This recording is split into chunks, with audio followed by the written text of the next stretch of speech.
ప్రియమైన సహోదరి సహోదరులకు, స్నేహితులకు, ఆత్మీయులకు అందరికీ కూడా ప్రభు అయిన యేసుక్రీస్తు నామంలో నా హృదయపూర్వక వందనాలు తెలియజేసుకుంటున్నాను.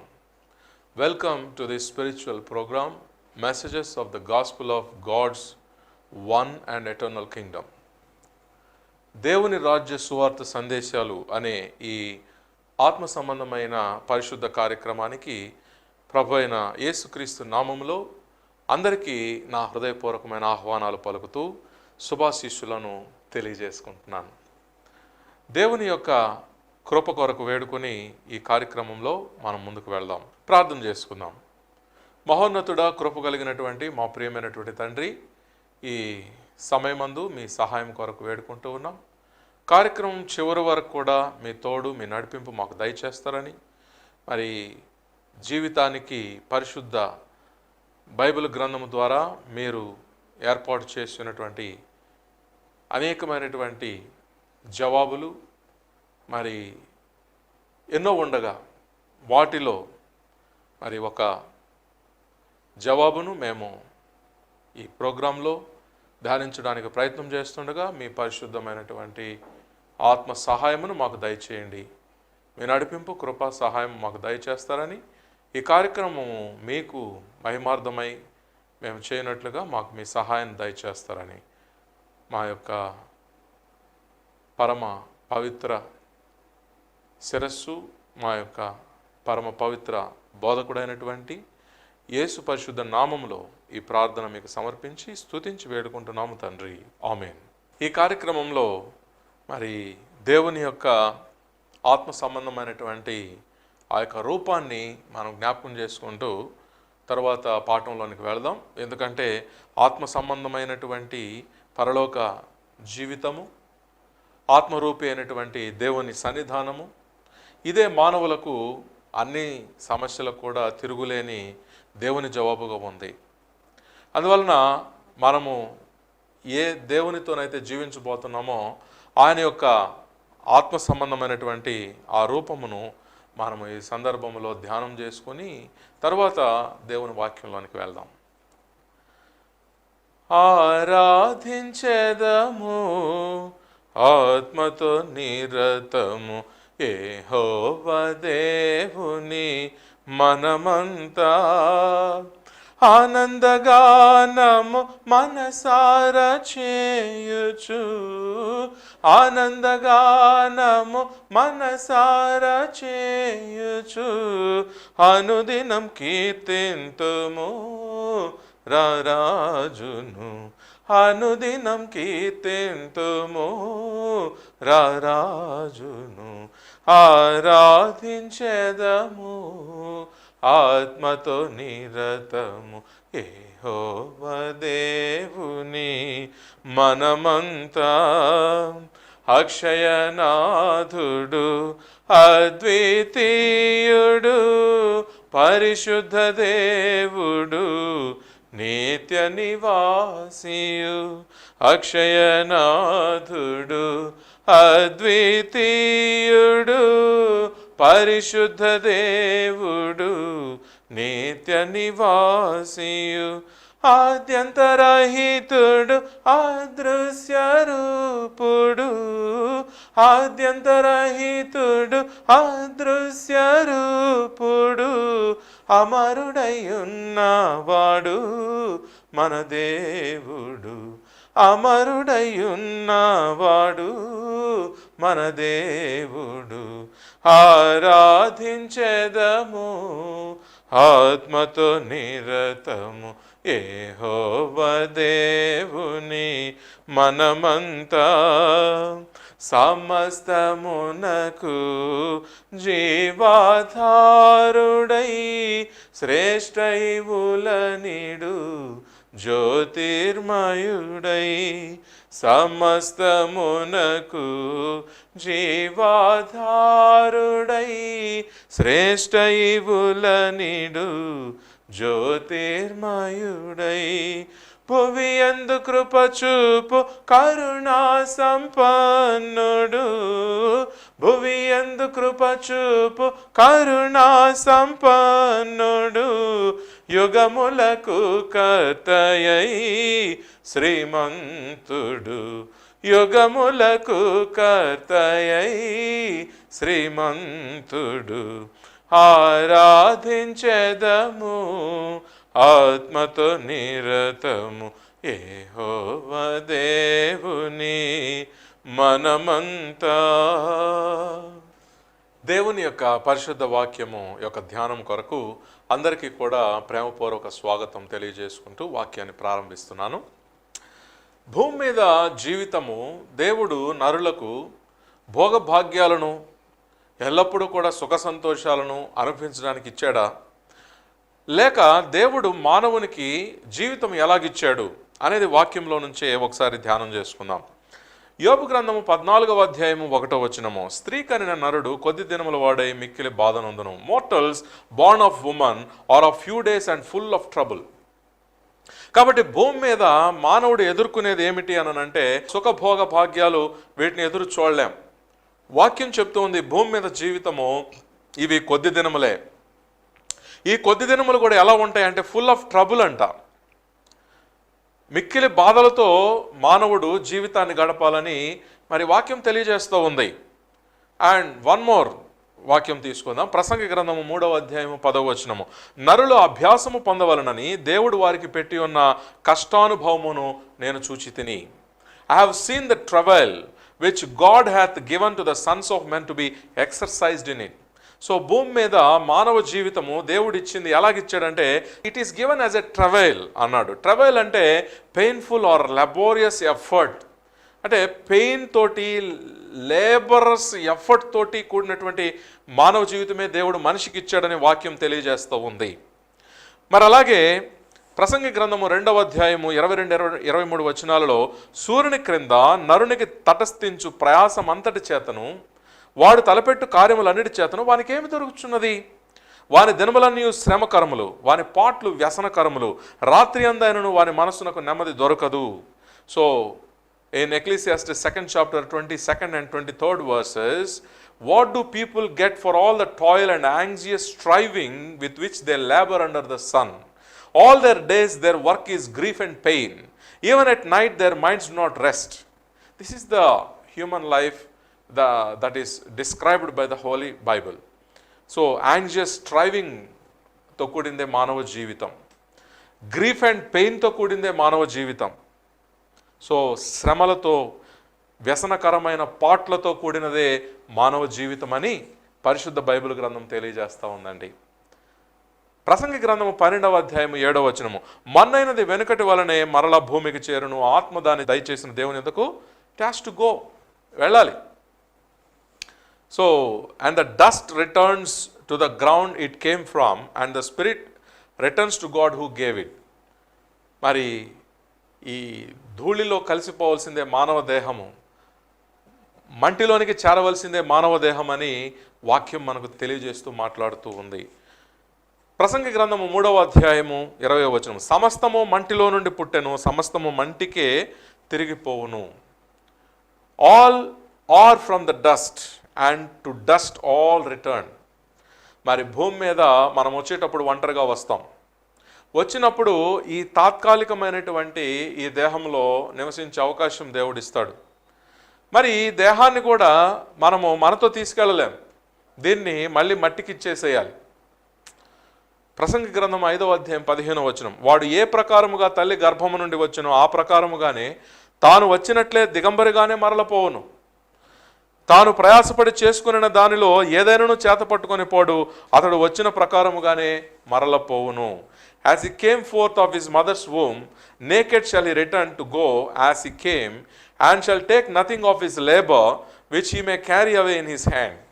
ఈ భూమి మీద మనం చేసిన ప్రయాస వలన ఏ వస్తువులైతే సంపాదించుకున్నామో అదేది కూడా మనం తీసుకెళ్ళగలిగే అవకాశం లేదు. అవన్నీ ఇక్కడ వదిలిపెట్టిపోవాలి. మనము వట్టి చేతులతో వస్తాం, తిరిగి వట్టి చేతులతో వెళ్ళిపోవాలి. అనగా భూ సంబంధమైనది ఏది సంపాదించుకున్నా మనం దాన్ని వదిలిపెట్టి వెళ్లాల్సిందే. కాబట్టి ఆత్మ సంబంధమైనవి సంపాదించుకున్నట గురించి ఆలోచించుట జ్ఞానము కదా. మరి చూడండి, మరి ప్రసంగి గ్రంథము 2వ అధ్యాయం 21వ వచనం, ఒకడు జ్ఞానముతోనూ తెలివితోనూ యుక్తితోనూ ప్రయాసపడి ఏదో ఒక పని చేయును, అయితే దాని కొరకు ప్రయాసపడని వానికి అతడు దానిని స్వాస్థ్యముగా ఇచ్చివేయవలసి వచ్చును. For a person may labour with wisdom, knowledge and skill, and then they must leave all they want to another who has not toiled for it. కాబట్టి మానవుడు కష్టపడి ప్రయాసపడి చెమటోడ్చి నిద్ర లేకుండా కూడా ప్రయాసపడి కొందరు భూములు సంపాదిస్తున్నారు, కొందరు వాహనాలు సంపాదిస్తున్నారు, కొందరు గొప్ప ఉద్యోగాలు పదవులు సంపాదిస్తున్నారు, కొందరు శారీరక బలాన్ని ఆరోగ్యాన్ని సంపాదిస్తున్నారు. మరి ఏది సంపాదించినా మరణ సమయంలో వీటన్నిటిని కూడా వదిలిపెట్టేసి ఖాళీగా భూలోకంలో సంపాదించినవన్నీ అలాగే వదిలిపెట్టి ఖాళీగా వచ్చాం, మళ్ళీ ఖాళీగా వెళ్ళిపోవాలి.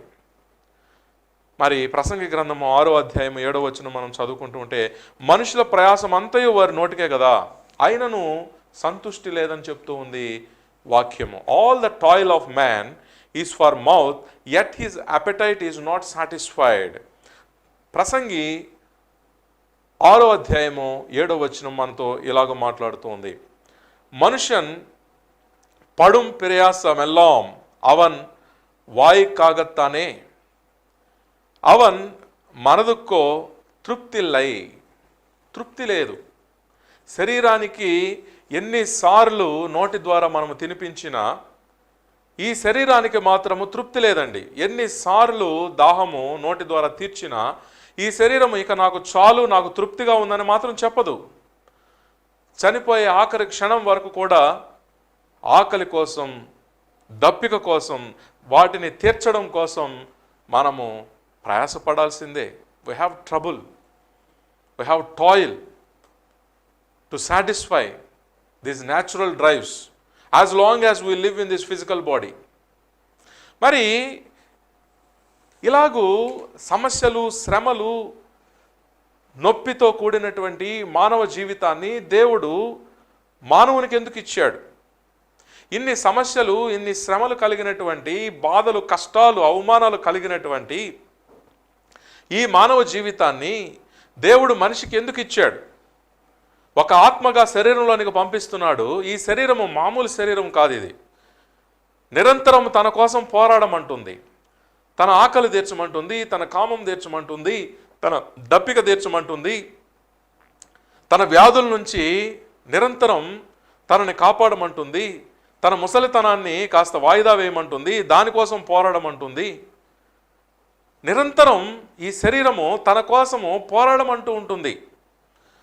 అలాంటి దేహంలోనికి మానవ ఆత్మను ఎందుకు దేవుడు ఉంచుతూ ఉన్నాడు? ఎందుకు ఇలాంటి దేహంలో మనం ఉండాలి? ఈ దేహము ద్వారా ఇన్ని సమస్యల్ని మనం ఎందుకు ఎదుర్కోవాలి? మరి ఇది ప్రశ్న. మరి ఈ ప్రశ్నకు జవాబు కూడా దేవుని వాక్యమే మనకు తెలియజేస్తూ ఉంది. ఎందుకంటే దేవుని వాక్యము మానవ ప్రతి సమస్యలకు స్పష్టమైనటువంటి జవాబునిచ్చేటువంటి మరి జవాబుగా ఉంది. దేవుని వైపు నుంచి దేవుని వాక్యమే మనతో మాట్లాడుతుంది. దేవుని వైపు నుంచి దేవుని వాక్యమే మన ప్రతి సమస్యకు, ప్రతి ప్రశ్నకు జవాబునిస్తుంది. మరి ఈ జవాబును ఒకసారి చదువుకుందాం. యోహాను సువార్తలో మనము చదువుకుంటూ ఉంటే, యోహాను సువార్త 3వ అధ్యాయం 16వ వచనం నేను నా జీవితంలో చేసిన మొదటి ఖండత వాక్యం. దేవుడు లోకమును ఎంతో ప్రేమించెను, కాగా ఆయన తన అద్వితీయ కుమారునిగా పుట్టిన వాని యందు విశ్వాసముంచు ప్రతివాడును నశింపక నిత్యజీవం పొందినట్లు ఆయనను అనుగ్రహించెను. మరి ఎవరైతే భూమి మీద పుడుతూ ఉన్నారో వారందరూ కూడా నిత్యజీవంలో ఉండాలనేది దేవుని యొక్క ఆలోచన. అసలు దేవుడు మనిషిని భూమి మీదకు ఆత్మగా ఒక శరీరంలో ఉండడానికి పంపిస్తున్నదే ఇటువంటి క్లిష్టమైన, కష్టమైన ఈ దేహంలో ఉంటూ దేవుడిచ్చినటువంటి టాస్క్ని కంప్లీట్ చేయొచ్చు. ఆ టాస్క్ ఎవరు కంప్లీట్ చేస్తారో వాళ్ళకి నిత్యజీవం ఉన్నది. ఆ నిత్యజీవంలో మరణము లేదు, దుఃఖము లేదు, ఏడుపు లేదు, వేదన లేదు. అక్కడ మాత్రమే నిత్యమైన శాంతి ఉంది, సంతోషము, సమాధానము, ఆనందము, ధైర్యము, తృప్తి ఉన్నది. ప్రకటన గ్రంథము 21వ అధ్యాయము 4వ వచనంలో, ఆయన వారి కన్నుల ప్రతి బాష్ప బిందువును తుడిచివేయును, మరణము ఇక ఉండదు, దుఃఖమైనను, ఏడుపైనను, వేదనైనను ఇక ఉండదు. మరి నిత్య జీవమును మనం సంపాదించుకుంటే అక్కడ మాత్రమే మరణము, దుఃఖము, ఏడ్పు, వేదన లేనటువంటి జీవితం ఉంది. మరి అలాంటి గొప్ప జీవితాన్ని మరికొన్ని ఆత్మలకి ఆయన అందించడానికి గాను ఆ క్వాలిఫికేషన్ సంపాదించుకోవడం నిమిత్తమై ఈ శరీరం అనే ఈ యూనివర్సిటీలోనికి పంపించాడు. చూడండి, మనకు మాస్టర్ ఆఫ్ సైన్సెస్ కావాలన్నా, మాస్టర్ ఆఫ్ థియాలజీ కావాలన్నా, మాస్టర్ ఆఫ్ కామర్స్ కావాలన్నా, ఎనీథింగ్, ఓ మాస్టర్ డిగ్రీ మనం సంపాదించాలనంటే ఓ పెద్ద యూనివర్సిటీలో మనం జాయిన్ అవ్వాలి, ఓ పెద్ద కాలేజీలో మనం జాయిన్ అవ్వాలి. అక్కడ ఉండేటువంటి లైబ్రరీలో ఉండేటువంటి గ్రంథాలన్నింటినీ మనం చదవాలి, జ్ఞాపకం పెట్టుకోవాలి, వాటిని నేరుగా ప్రశ్నించినప్పుడు చెప్పగలగాలి, ప్రశ్న అడిగినప్పుడు పేపర్ మీదైనా రాయగలగాలి, లేదా ఆన్లైన్లో మనము ప్రశ్న వేసినప్పుడు ఆన్లైన్ ద్వారానైనా మనం ఆన్సర్స్ చెప్పగలిగే స్థాయికి మనం ఎదగాలి. ఇలా జరిగితేనే మనము ఆ డిగ్రీ సంపాదించుకోగలం, ఆ డిగ్రీకి క్వాలిఫై కాగలం. సో ఏ విధంగానైతే అభ్యాసము నొందడానికి ఒక తండ్రి తన బిడ్డను కాలేజీలో జాయిన్ చేపిస్తున్నాడో, అదేవిధంగా మనందరికీ అనగా మన అందరి ఆత్మల తండ్రి అయినటువంటి ఆత్మస్వరూపియకు దేవుడు ఈ శరీరం అనేటువంటి కాలేజీలోనికి ఆత్మ అయినటువంటి మనల్ని పంపి ఉన్నాడు. ఎందుకంటే ఈ శరీరం అనే కాలేజీలో మనం అభ్యాసము నొందాలి. ఇక్కడ శ్రమ ఉంది, పెయిన్ ఉంది, నొప్పి ఉంది. ఈ శరీరంలో అనేక రకాలైన నొప్పులు ఉన్నాయి. ఈ భూమి అనేటువంటిది పరలోక సంబంధమైనటువంటి నిత్య జీవాన్ని సంపాదించుకోవడానికి, పరలోక సంబంధమైన పౌరసత్వం సంపాదించుకోవడానికి ఒక ప్రాక్టీస్, ఒక ఎక్సర్సైజ్గా దేవుడు ఈ భూలోక జీవితాన్ని మనిషికి అందించాడు. ఇది మానవుడు పరిశుద్ధ గ్రంథం చదివితే అర్థమవుతుంది. మరి అనేక మంది పరిశుద్ధ గ్రంథంతో పరిచయం లేకపోవడం కారణంగా సుఖాలు వచ్చినప్పుడు మాత్రము వాళ్ళ జీవితాన్ని బాగా ఎంజాయ్ చేస్తున్నాము అంటారు. కష్టాలు వచ్చినప్పుడు, శ్రమలు వచ్చినప్పుడు, ఇబ్బందులు వచ్చినప్పుడు, ఇరుకులు వచ్చినప్పుడు, అవమానాలు వచ్చినప్పుడు ఈ జీవితాన్ని బలవంతంగా ఆత్మహత్యతోనైనా ఎండ చేసేసుకుందామని తీర్మానించుకుంటూ ఉంటారు. మరి ఫలానా వారి వలన మనకి కష్టం వచ్చింది అనుకుంటే వారి జీవితాన్ని కూడా ఎండ్ చేసేస్తే బాగుండని కోరుకుంటూ ఉంటారు. మరి జ్ఞానం ఏం చెప్తూ ఉంది? జ్ఞానం ఏం చెప్తుందనంటే పరలోకానికి క్వాలిఫై కావడానికి, పరలోకం అనేటువంటి ఆ యొక్క మాస్టర్ డిగ్రీని అచీవ్ చేయడం కోసం ఈ భూమిలో నివసించుటకు గాను దేవుడిచ్చిన ఈ దేహాన్ని ఓ కాలేజీలా, ఓ స్కూల్ లాగా మనం వాడుకోవాలి.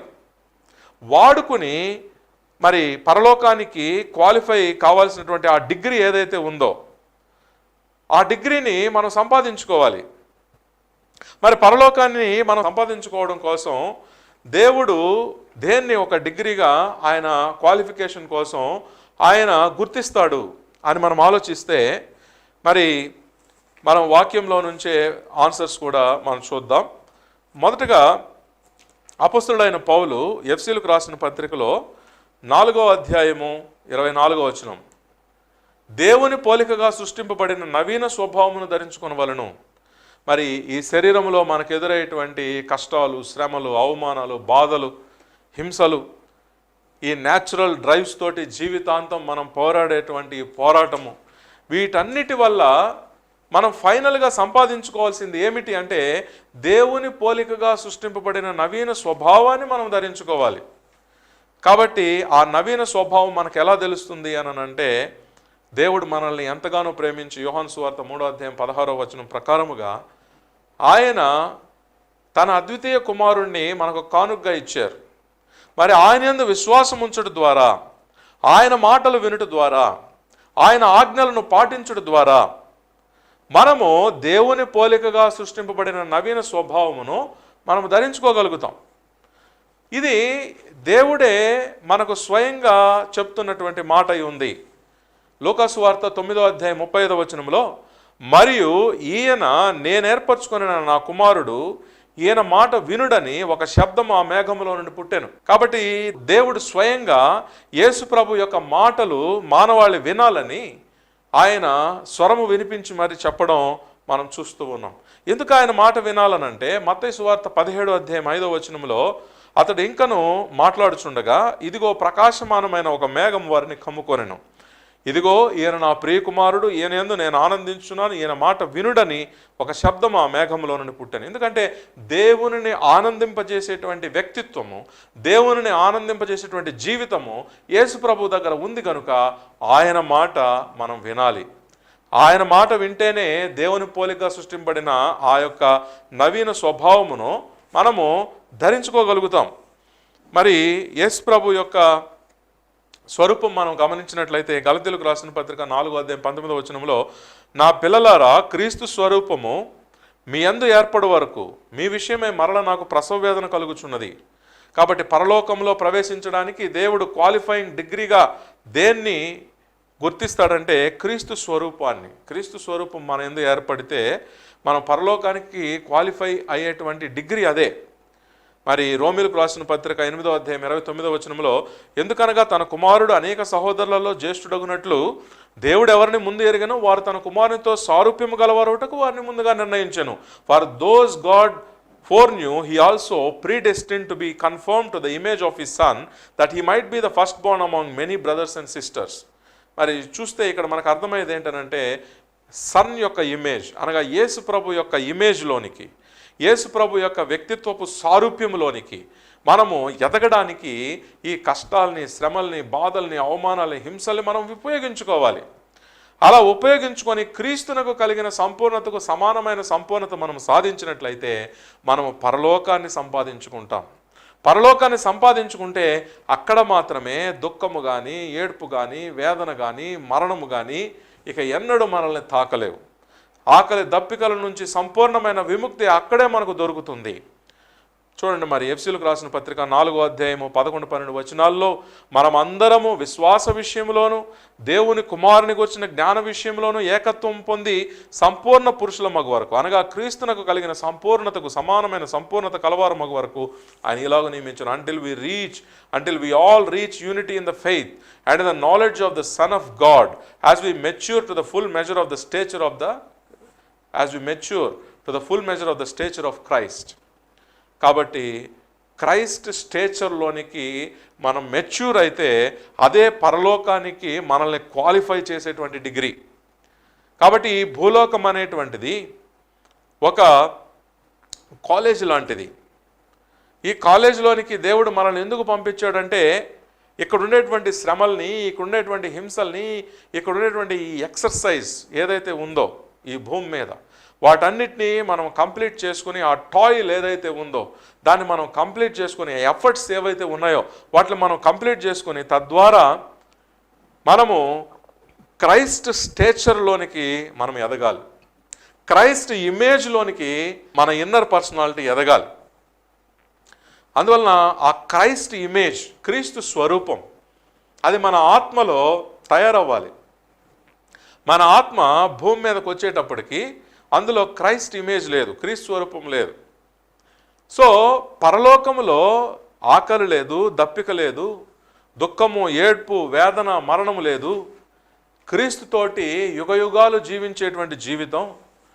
మరి అలాంటి గొప్ప జీవితాన్ని మనం జీవించాలి అంటే యేసు ప్రభు యొక్క స్వరూపాన్ని మనం సాధించాలి. కాబట్టి ఆ యొక్క యేసు ప్రభు స్వరూపము సాధించాలంటే ఈ శరీరము మనకు పెట్టేటువంటి ఎన్నో రకాలైనటువంటి బాధలు, సమస్యలు, అవసరాలు వీటితో మనం పోరాడుతూ భూలోకంలో జీవించడానికి మనకు ఎదురయ్యేటువంటి అనేకమైన శ్రమలు, హింసలు, బాధలు వీటన్నిటిని మనం ఉపయోగించుకుని మనము క్రీస్తు స్వరూపమును సాధించాలి. We should be able to mature to the stature of Christ. We should be able to achieve the image of Jesus Christ. యేసు ప్రభు యొక్క వ్యక్తిత్వ స్వరూపాన్ని మనం సాధించగలగాలి. కాబట్టి అదే పరలోకానికి మనల్ని క్వాలిఫై చేస్తుంది. మరి ప్రకటన గ్రంథము 7వ అధ్యాయం మనం చదువుతూ ఉంటే చూడండి, పరలోకాన్ని కానీ వన్స్ మనం అచీవ్ చేస్తే అక్కడ జీవితం ఎలా ఉంటుందో వర్ణించబడింది, తెలియజేయబడింది. ప్రకటన గ్రంథము 7వ అధ్యాయం 15వ వచనం నుంచి, అందువలన వారు దేవుని సింహాసనం ఎదుట ఉండి రాత్రింపగళ్ళు ఆయన ఆలయములు ఆయనను సేవించుచున్నారు. సింహాసనాసీనుడైన వాడు తానే తన గుడారము వారి మీద కప్పును. వారికి ఇక మీదట ఆకలి అయినను దాహమైనను ఉండదు. సూర్యుని ఎండ అయినను ఏ వడగాలి అయినను వారికి తగులదు. ఏలయనగా సింహాసన మధ్యమందుండు గొర్రెపిల్ల వారికి కాపరి అయి జీవజలముల బుగ్గల యొద్దకు వారిని నడిపించును. దేవుడే వారి కన్నుల నుండి ప్రతి బాష్ప బిందువును తుడిచివేయును. కాబట్టి ఇటువంటి గొప్ప పరలోక జీవితము అందరికీ అందించాలనేది దేవుని యొక్క కోరిక, అందరికీ. కాబట్టి మేము పలానా దేశంలో పుట్టామండి మాకు ఉంటుందా అంటే అసలు ఆ క్వశ్చనే అవసరం లేదు. పలానా భాష మాట్లాడే వాళ్ళం మాకు ఉంటుందా అంటే ఆ క్వశ్చనే అవసరం లేదు. నువ్వు ఏ భాష మాట్లాడినా, ఏ కులంలో పుట్టినా, ఏ మతంలో పుట్టినా, ఏ దేశంలో పుట్టినా, మరి దేవుని యొక్క అదృశ్య స్వరూపి, దేవుని తత్వం యొక్క మూర్తిమంతము, దేవుని మహిమ యొక్క తేజస్సు అయినటువంటి యేసు ప్రభువునందు విశ్వసించి ఆయన యొక్క స్వరూపము ఆత్మకు అందింపజేసి ఆయన యొక్క వ్యక్తిత్వ సంపూర్ణతను ఆత్మకు అందింపజేస్తే యేసు ప్రభు తన తండ్రి ఇంట సిద్ధపరిచినటువంటి ఆ స్థలములలో ఖచ్చితముగా తిరుగులేని విధముగా నివాసమును అందిస్తాడు. ఇంకా అక్కడ దుఃఖము లేదు, ఏడుపు లేదు, వేదన లేదు, మరణం లేదు, ఆకలి లేదు, దప్పిక లేదు, ఈ కామ సంబంధమైనటువంటి ఆలోచనలు, అవసరాలు అంతకంటే లేవు. రక్షించుకో ఎండ నుంచి, దుమ్ము ధూళి నుంచి, గాలి నుంచి, తుఫాను నుంచి, మంచు నుంచి, ఇలా భూమి మీద ఉండేటువంటి ఎన్నో రకాలైన వైరస్ల నుంచి నిరంతరం రక్షించుకోవడానికి పోరాటం అంతకంటే లేదు. కాబట్టి ఉన్నదంతా కూడా తృప్తికరమైనటువంటి, శాంతికరమైనటువంటి, ధైర్యముతో కూడినటువంటి, ఎల్లప్పుడూ దేవుని ముఖాన్ని చూస్తూ, దేవుణ్ణి సేవిస్తూ, దేవుణ్ణి ఎల్లప్పుడూ కూడా ఆరాధిస్తూ ఆత్మ సంబంధమైన అద్భుతమైన ఆనందములో నిరంతరము జీవించేటువంటి ఆ పవిత్రమైనటువంటి పరలోక జీవితాన్ని అందరికీ దేవుడు ఇవ్వటానికి ఆయన సిద్ధముగా ఉన్నాడు. కానీ క్వాలిఫైయింగ్ డిగ్రీ అడుగుతున్నాడు. ఆ క్వాలిఫైయింగ్ డిగ్రీ ఏమిటి అంటే యేసుక్రీస్తు యొక్క స్వరూపము, యేసుక్రీస్తు వ్యక్తిత్వ సంపూర్ణత. కాబట్టి వీటిని మనము సాధించి పరలోకములో నిశ్చింతగా దేవుని దీవెనలతో ఆనందకరమైన, తృప్తికరమైన, భయము లేనటువంటి, ధైర్యం కలిగినటువంటి, శాశ్వతమైనటువంటి, మరణము లేని జీవితాన్ని మనం అందరం పొందినట్లుగా దేవుడు తన ఆశీస్సులను, దీవెనలను మనకు అందించి దీవించునుగాక. ఆమేన్. దేవుని యొక్క కృప మనకందరికీ ఎల్లప్పుడూ తోడై ఉండి మనల్ని నడిపించునుగాక. దేవుని కృపలో మనమందరము క్రీస్తు వ్యక్తిత్వంలోనికి సాగిపోదుము గాక. ఆమేన్. అందరికీ కూడా హృదయపూర్వకమైన ప్రేమ వందనాలు. ఈ ప్రోగ్రాంని ఇంతవరకు వీక్షించి మరి దేవుని ఆశీర్వాదాలకు పాత్రులయ్యారని నమ్ముతూ ఉన్నాను. మీకు అందరికీ నా హృదయపూర్వక వందనాలు. నా పేరు సంజయ్ అండి. దేవుని యొక్క సేవలో 1991 నుంచి నేను దేవుని చేత వాడబడుతున్నందుకు దేవునికి వందనాలు తెలియజేసుకుంటూ ఉన్నాను. మరి దేవుని యొక్క వర్తమానాలు ప్రతిదినము కూడా ఫేస్బుక్లో అప్లోడ్ చేయబడుతూ ఉంటాయి. మరి దేవుడు నాకు ఇచ్చిన మహాభాగ్యాన్ని బట్టి ఫేస్బుక్లో నేను లైవ్ సందేశాలు అప్డేట్ చేస్తూ ఉంటాను. మరి లైవ్ అప్డేట్స్ కొరకు www.facebook.com/Sanjay Darla అనేటువంటి ఈ యొక్క మీరు టైప్ చేసినట్టయితే సెర్చ్లో డెఫినెట్గా ఫేస్బుక్లో నా పేజ్ ఓపెన్ అవుతుంది. అక్కడ ప్రతిరోజు కూడా లైవ్ దేవుని వర్తమానాలని మీరు చూడవచ్చు. అంతేకాకుండా యూట్యూబ్లో కూడా దేవుని సందేశాలను అప్లోడ్ చేశాను, ఇంకా చేస్తూ ఉన్నాను, చేయబోతూ ఉన్నాను. వాటన్నిటి అప్డేట్స్ కొరకు Sanjay Darla messages of God's kingdom అనేటువంటి ఛానల్లో మీరు బెల్ బటన్ క్లిక్ చేసి మీరు సబ్స్క్రైబ్ చేయాల్సిందిగా కోరుతూ ఉన్నాను. మరి ఇంకా మీకు ఆత్మ సంబంధమైనటువంటి జీవితం విషయంలో, మీ యొక్క అనుదిన జీవితంలో ఉండేటువంటి సమస్యల విషయంలో, అవి మానసికమైనవి కావచ్చు, మరి ఆరోగ్య సంబంధమైనవి కావచ్చు, మరి మీరు ఎక్కువగా చింతకు లోనవుతున్నటువంటి మీ యొక్క సమస్యల్ని వాక్యపు వెలుగులో మీకు చెప్పడానికి, తెలియజేయడానికి నేను ఎల్లప్పుడూ సిద్ధంగా ఉన్నాను. నా యొక్క వాట్సాప్ నంబర్ 6301022672. స్క్రీన్ మీద కూడా మీరు నా నంబర్ని చూడవచ్చు. ప్రార్థన అవసరతలకు, వాక్య సందేశాల కొరకు స్క్రీన్ మీద ఉన్నటువంటి నంబర్కు దయచేసి మీరు వాట్సాప్ మెసేజ్ ఇవ్వండి. ఇంకా మీరు నేరుగా కలవాలి, సంప్రదించాలి అనుకుంటే అందుకు కూడా నేను అడ్రస్ చెప్తున్నాను. నెల్లూరులోని రైల్వే ఫీడర్స్ రోడ్లో నేను ఉంటున్నాను. దయచేసి రైల్వే ఫీడర్స్ రోడ్లోని క్రీస్తు సంఘము అనేటువంటి ప్రదేశానికి మీరు వచ్చినట్లయితే మీరు నేరుగా సంప్రదించి కూడా మీరు మాట్లాడవచ్చు. కాబట్టి ఈ విషయాలన్నింటినీ కూడా తెలియజేయటకు ఎంతగానో సంతోషిస్తూ ఉన్నాను. దేవుడు మిమ్మల్ని ఎల్లప్పుడూ కూడా దీవించి ఆశీర్వదించునుగాక. మనమందరం దేవుని చిత్తానికి అనుసంధానమైన జీవితాలతో దేవుని ఆశీర్వాదాలు పొందుకొని జీవించుదుముగాక. ఆమేన్.